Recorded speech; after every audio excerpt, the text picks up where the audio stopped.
What's up? Welcome to the AP Sports Pod. It's Andrew Pasquinelli going through my Circa Million V Week 6 picks, but let's start with the Week 5 recap. Again, it doesn't feel good when you lose. I've had this phenomenon a few times this year. Just the losing weeks feel bad. It just feels like a grind. It feels like the games aren't even close. And then when I'm ahead, when I'm winning, it's like this euphoria.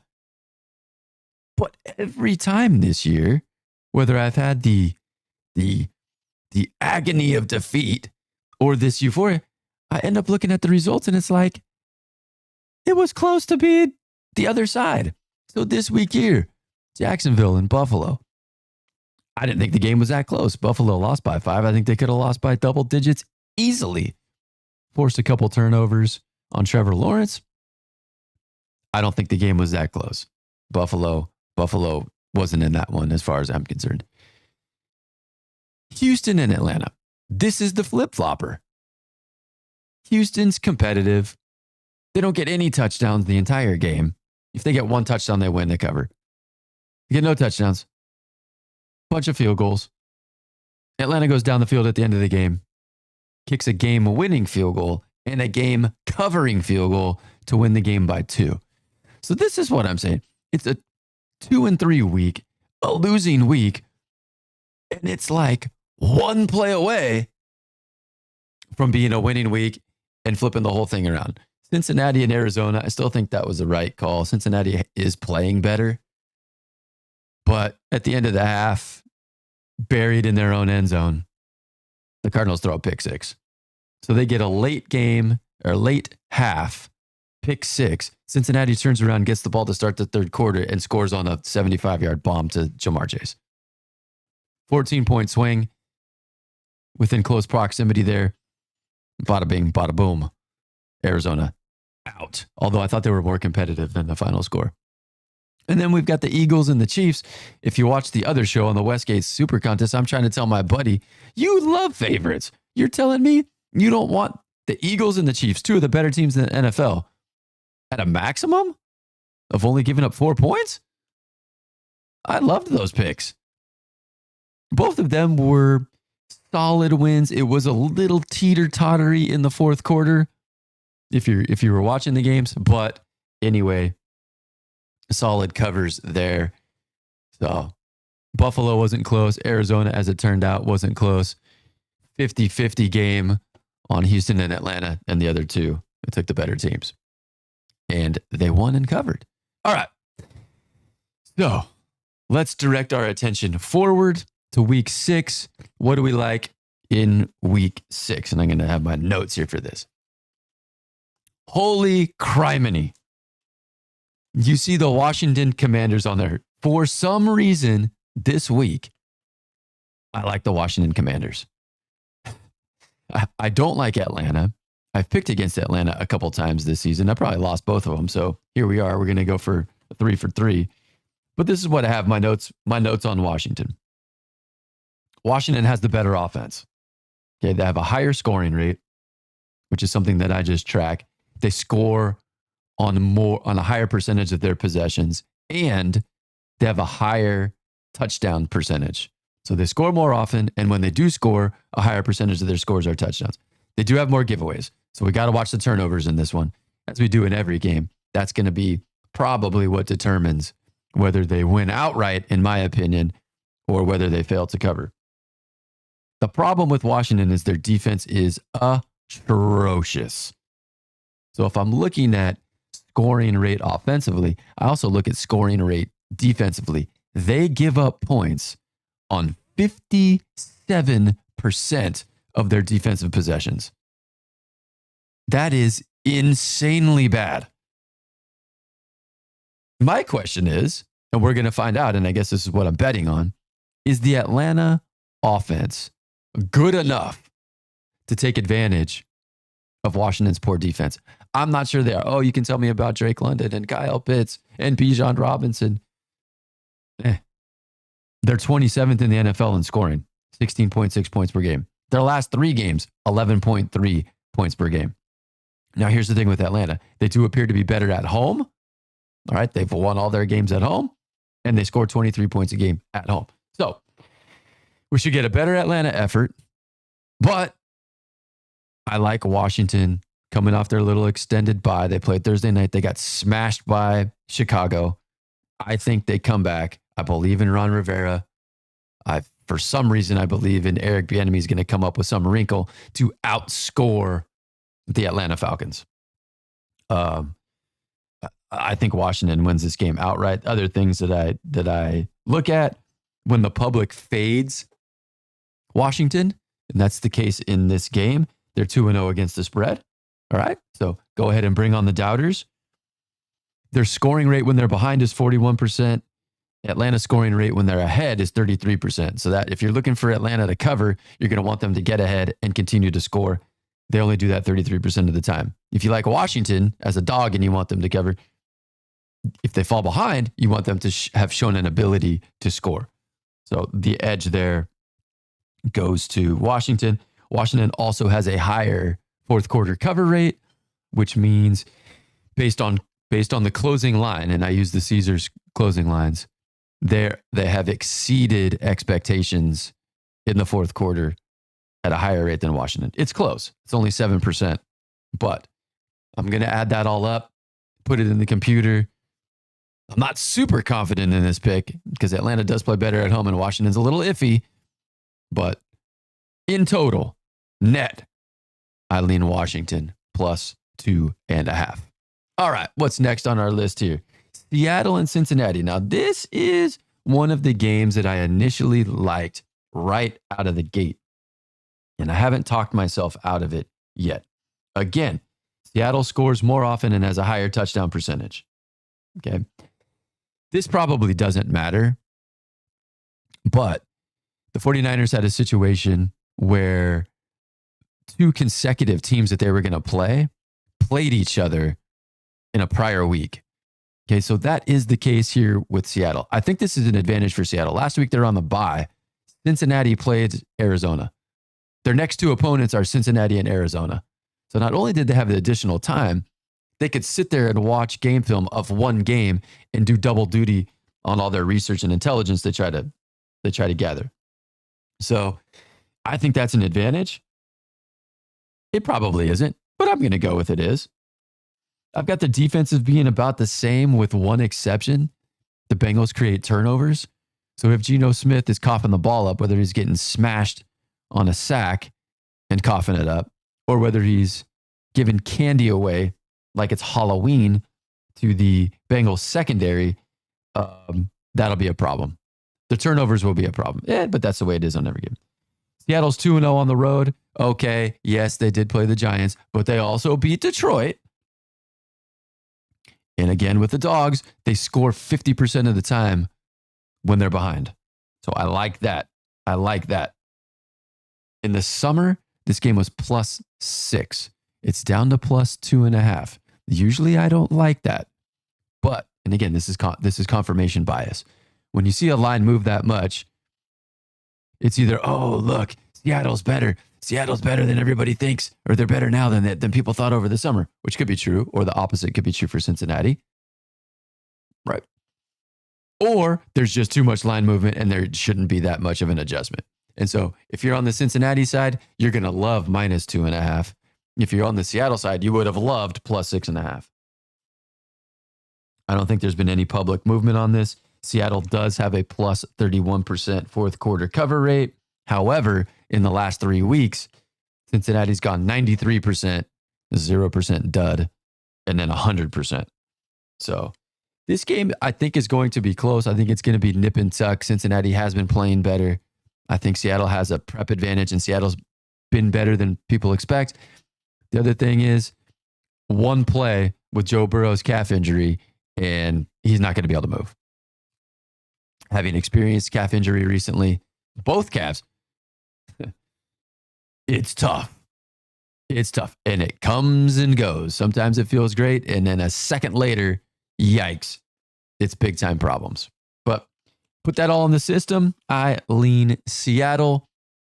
Again, I think it's 50-50. Another thing is I'm looking at these games I think I did some research a couple years ago on point spreads that are a field goal or less. It's only like 23% of the time the game actually ends up a field goal or less. So there's that. How about Jacksonville and Indianapolis? I like Jacksonville on this. I'd lean Jacksonville on the stats. When the book fades Jacksonville this year, they're 3-0 against the spread. So what's happened here is over the summer, this line was -7. Is Jacksonville that much worse than we thought heading into the year? Is Indianapolis that much better? Anthony Richardson's not going to play. I think that's too much of an line adjustment.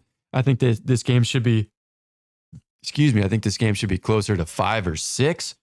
And so if I think it should be a 5 or 6 point spread, I'm certainly going to take the 4. Jacksonville did go 2-0 in London. They have not won a home game this year. I think that trend ends this week against the Colts.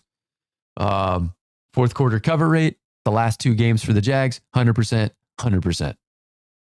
So they are playing better, obviously, and they're playing better against expectations. Does that happen 3 weeks in a row, usually in the NFL? No. I don't have the stats on that, but I could probably look that up in the archive. Has any team ever gone 100% fourth quarter cover rate more 3 weeks or more consecutively? What I don't like, the Colts have the number 2 fourth quarter cover rate in the NFL, which means they are exceeding expectations higher than every other team in the NFL but one. So, I don't love that stat. That stat goes against me, and it's the first time the public is on the Colts. And so, I don't know if that means anything. I just don't have any data on it because it's the first time it's happened this season. But I'm going to go with Jacksonville. I don't know why I didn't realize this, but they're playing for the second time already this year. I think this is the first division rematch of the season. Jacksonville struggled in week 1, but ended up winning by 10. I think Jacksonville, in the games after that, Jacksonville proved to not be playing very well. Indianapolis was probably playing pretty well. I think the Jags will play better in this game, and I think they will win and cover. All right. Detroit and Tampa Bay. I like Detroit. I think Detroit's the better football team. There are some stats here that make me a little bit nervous, but Detroit, again, scores more often. They have a higher touchdown rate. The problem with Detroit is they turn the ball over. Okay, with these two teams, they're -2 in giveaways. They're -5 in failed fourth down conversions. They're a high variability team because they go for it on fourth down a lot, and they're -3 in takeaways. So those things, the style that Detroit plays, if they don't turn the ball over, if they convert their fourth downs, right? And if they're even or maybe plus in turnover differential, they should win this game handily. That hasn't been their history this year. So, extension rate. When they have a lead, how often do they score? 42% of the time, which is higher than the Bucks trail rate. Okay, when the Bucks are behind, they only score 33% of the time. So that's what you'd like to see if you're liking the favorite. You want the team that's supposed to be behind to not score and catch up. And when you want the team to, when you have the favorite, you want the team to cover. You want the team to be ahead and continue to score. Detroit's been ahead in all 5 games. I expect them to be ahead at some point in this game. Okay. When the book fades the Lions this season, they're 1-0 against the spread. When the public is on the Lions, they're 3-0 against the spread. That all looks good. The trouble is the numbers are equally good on line movement side for the Bucks. When the book buys Tampa Bay, they're 3-1 against the spread. Okay, and this line was -4 over the summer. I think it opened -3 for Detroit. Right, so that means the book made an adjustment over their summer line. We need to nudge this a little bit in the Bucks' favor. When that happens, they're 3-1 against the spread. When the public is on the Bucks, they're 2-0 against the spread. The Bucks also have a higher fourth quarter cover rate, although it's a minimal 1.5%. It's the lowest margin of the week. So I think this game could go 50-50. I'm going to go with the variability. I'm going to take who I think is the better team, even though they're playing on the road. Can they limit turnovers? Can they convert on fourth downs? If they do those things, then I think they will cover. I think it'll be a competitive game. I could see it being like 27-20, not a blowout. I don't see either team running away with it. I just think the Bucs are limited offensively, and Detroit has the ability to score more points. So if they can drive the ball and get points more often than not, they should be good. Last but not least, Arizona and the Rams. Division rival, getting 7 points. I think it's a lot of points. I don't love the Cardinals in this pick. I could have gone Baltimore against Tennessee. I was even thinking about New England versus the Raiders. But ultimately, at the end of the day, there's one stat that put me over the top, and it's one of the stats that I track. It is the fourth quarter cover rate. Arizona is number one in the NFL in fourth quarter cover rate. 77%. Okay, now, this is tough because the Colts are number two, and I'm not taking the Colts. The difference is the points. They're both playing teams in the division. The Colts are only getting 4 points. The Cardinals are getting 7. Okay, the Cardinals are also 2-1 against the spread on a public fade. Right? So far the money has come in against the Cardinals in favor of the Rams. They're 2-1 against the spread in those situations. They have a plus 32% fourth quarter cover rate compared to the Rams, 77 to 45%. Here's another stat that I don't love. But again, I think it's just the magnitude of the point spread here. That's what's got me. Trailing, Arizona scores 42% of the time. Compared to the Rams, when they're ahead, they score 56% of the time. So you would want to see the opposite trend. Okay, you would want to see the dog score from behind more often at a higher rate than when the favorite, it keeps extending their lead. So those stats are inverse from what you would want. Again, I just think it's a 7-point spread in a division game. Arizona's been feisty, although I've lost on Arizona a couple times. Against the 49ers, 49ers could have run out the clock, or Arizona could have backdoor covered. Neither of them happened. Last week, Arizona was competitive. The game's flip-floppy in the middle with a pick six and a long touchdown for the Bengals. After that, Arizona still came back, but ultimately, they got into desperation mode, down double digits, and they weren't going to cover that one either. So I haven't had good luck with Arizona, but I'm going to stay on them again. Maybe we'll give it one more shot here. That's the card for the week. It's kind of a weird card. There's some things on there that are a little odd, starting with the Washington Commanders. Although, again, that's kind of a stats and a gut play. I just feel like they're going to play well and score a lot of points, and I'm not sure Atlanta's going to be able to keep up. I like Seattle coming off a bye, although Cincinnati has been playing better. I think that's a competitive football game. I think that's a good matchup between better than average NFL teams. I think Jacksonville's just straight better than Indianapolis. They're playing better right now. They played in week 1 and 1 when they didn't play well. I think that line is too short. Again, Detroit and Tampa Bay, I think there's one good team against one not very good team. If Detroit takes care of the ball, they should be fine. And then Arizona and LA, division matchup, 7 is too many. The Rams are okay. I think the Cardinals are feisty. I like the spot for the Cardinals. Maybe a backdoor cover. Maybe it's a 27-21 narrow cover. So that's that. Week 6. Overall, we're 12-13. Again, it's been kind of a weird season. The weeks I'm winning, I feel like I'm dominating. I end up 3-2. The weeks I feel like I'm getting crushed and it's not even close, I end up 2-3 with a narrow loss. So we'll see what happens this week. We're not even close to being in the money. The mini contests, which started last week, 2-3 is not going to get it done. We'll have to go 5-0 multiple weeks in a row to be in contention for that. So shout out to Circa Sports, who I love. Also, shout out to the Winner's Circle proxy service for anybody that watches this. They are the proxy service that I use in Vegas to get in these contests, the Circa Million and Westgate Super Contest. Phenomenal service. And also the crew at pregame.com. I'm just a fan. Nobody pays me.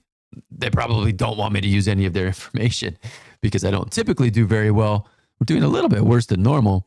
But anyway, those are the folks that I like to go to and plug. So good luck. Have fun watching the games. If you're making picks, hope you do well. Better than 12-13 overall. Let's see if we can turn this around and go on a little bit of a hot streak. Thanks for watching.